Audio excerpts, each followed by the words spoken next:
everybody, good morning, especially to our teacher, Ma'am Melody. I am Ritimi B. Saganob, And I am Edzumay C. Gamayan, and we are from the RIP Company. or also known as Rika Edel Amazing Programmers. And for today, we are here to show you our forms, its codes and validation. For Form 1, we have here a simple form with two buttons, which are the login button and the sign up button. So when we click here the sign up button, it will directly go to our sign up form. To make this possible, we use the codes me.hide and me.show. As you can see here in our sign up form, you can see here there are four text boxes which all have a validation. When one of them is empty, it will give a warning. So let's try. So as you can see here, it will then show a warning saying that some fields are empty.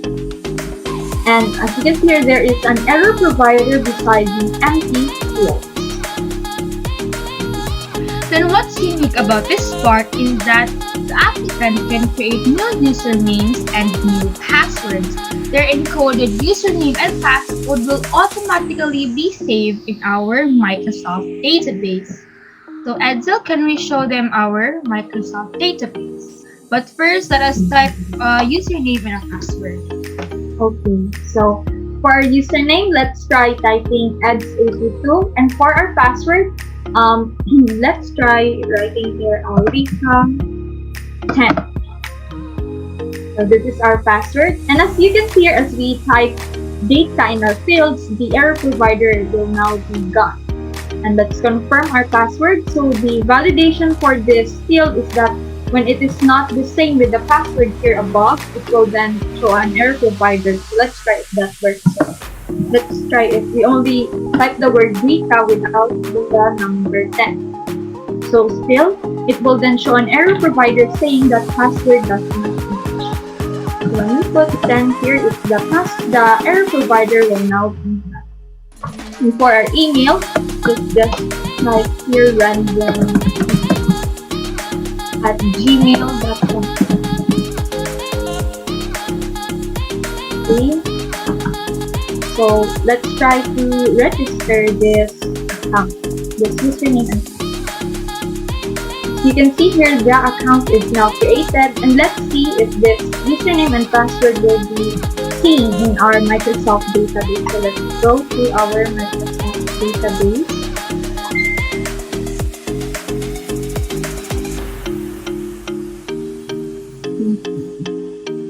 So here is the login and register file in our Microsoft database. We open this, our tables. So as you can see here in the row 47, you can clearly see the username and password that we have typed a moment ago, eds82 and Rika. Now we can proceed to our next form.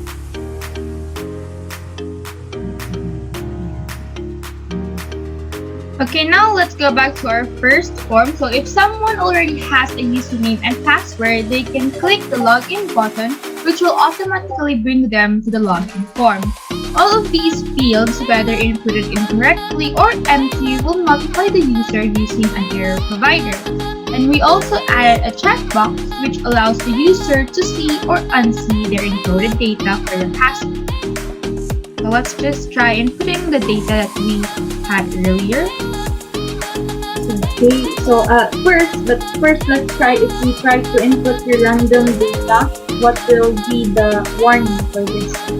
And we have a validation for that, so let's just try some random here, username, and for our password, let's put here 123. And we haven't inputted here, as you can see in our Microsoft database, that username and password is not existed. So let's try to log in. So there will then be a warning saying that either username or password is wrong. So please try it again. Now let's try to input the correct username and password we had earlier. So that's 82, and for our password we have here Rika10. Rika.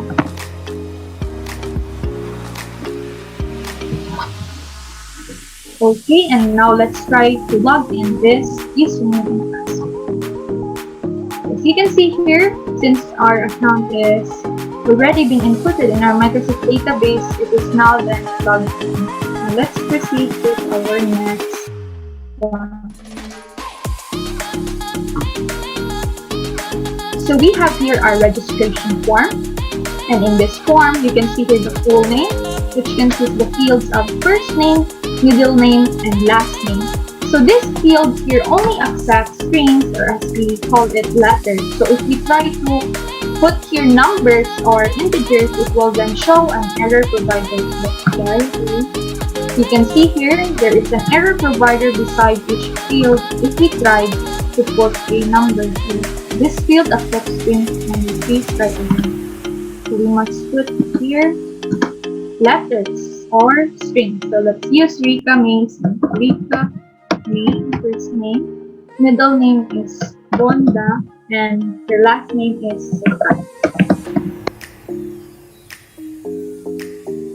And for that, we use the code if is numeric, the name of the text box, to make this validation possible. And here, next we have here our birth date. And in this birth date, we use the datetime clicker control. So the date we will pick will automatically formulate the age here on the age text box. So let's try using Rika May's birthday. So their birthday will be on, their birthday is on 2004, April 5th. You can see here as we input the birth date, the age will automatically show here in the age text box. And we also put a validation in here in which if we try to put a letter here, it will then give us a warning which says that this field accepts integers only. So 17. And Rika. So let's now proceed to the phone number, in which it only accepts 11 digits, which is the Philippine number system. So let's try inputting here more than 11 digits. So as you can see, if we try to put more numbers, it will not encode anymore. So we also validated this part. Now let's proceed to the gender, Edsel. So we have here our gender, applying for position and religion, in which we use the combo box control for this. And we already inputted options for this so that the user can instantly pick here. So let's try for gender, let's female. For position, we have here marketing manager. And for religion, Rika is Roman Catholic. And we also have here our email text box and address text box. So in both of these fields may contain strings and integers, so we did not put any validation here, the same we had that in the full name and age. So let's try. So the only validation that we put in the email and address is that when it is empty, you can see an error provider will show beside the empty field. So this field is empty. So now let's put any data in here. Rika@gmail.com and your address is, let's see, Patag, Cagayan, Oro. Let's try submitting this if it will accept all the data in here. As you can see here, since all of our fields are now inputted or completed and inputted the data, we can now proceed to our next one. So once we complete that form, we will be automatically re-brought to this form in the applicant's photo. The photo you will upload will be saved on the open file dialog. So the open file dialog will serve as the storage for the photos or the files that you will upload. But if you click there, so let's just upload anything. This was also validated and the code to appear on your screen, in which it only accepts photos, JPEG or GIF. So let's just try searching any file. Let's use this code.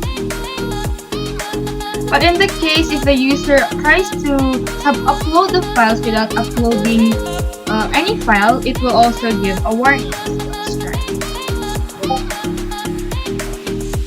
These are providers here. So let us try uploading files for this here. Let's just try this file. Okay, now let's try uploading these files. As you can see here, since we have already uploaded our picture and our birth certificate file, it will then show a message box saying files are now uploaded. Now let's proceed to our next form, in which this is the interview question form. So we have here 5 questions, and each question has radio buttons, 2 radio buttons, the yes or no radio buttons. So we have here 5 yes radio buttons and 5 no radio buttons, which are grouped using the group box control. So we have here 1, 2, 3, 4, and 5 group box control. So here, we have also put a validation in which if we try to submit our answers without even putting any answers in our questions, it will then show the error provider. Since we have already an answer in our question number 2, it will then show a message box saying that answer for question 2 is recorded. Since we don't have any answers for 1, 3, 4, and 5, it will then show an error provider saying that please choose an answer for the question. So let's just try putting any answer in here. No, yes, and no. Let's try again to submit our answers. So you can see here, it will then show a message box saying that our answer for question 1, 2, 3, 4, and 5 is now recorded. Then we may now proceed. Click the proceed button. Now let's proceed to our last form.